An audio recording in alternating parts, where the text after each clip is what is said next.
Article 13, Mitigating Circumstances.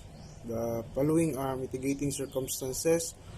Those mentioned in the preceding chapter when all the requisites necessary to justify or to exempt from criminal liability in the respective cases are not attendant. Number two,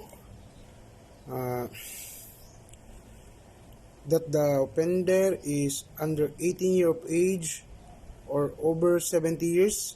In the case of the minor, he shall be proceed against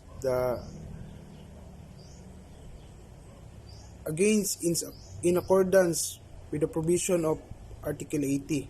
Number 3, that the offender had no intention to commit so grave wrong as that committed.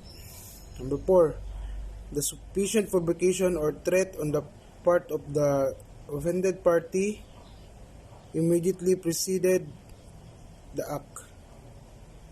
Number 5, that the act was committed in the immediate vindication of grave offense to the one committing the felony or delito, his spouse, ascendants, or relatives by affinity within the same degrees.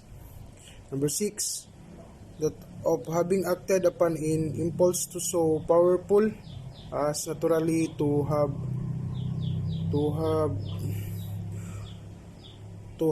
produced passion or obfuscation.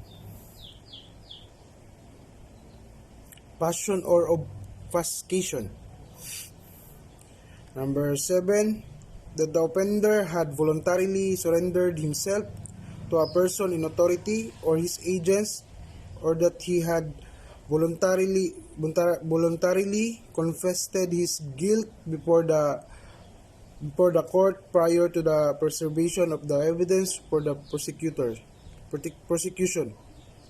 Number 8, that the offender is deaf and dumb, blind, or otherwise suffering some physical defect which does restrict his means of action, defense, or communication with his fellow beings. Number 9, such illness of the offender as would diminish the exercise of the willpower of the offender, without however depriving himself of the consequences of his act. Number 10, and finally any circumstances of similar nature and analogous to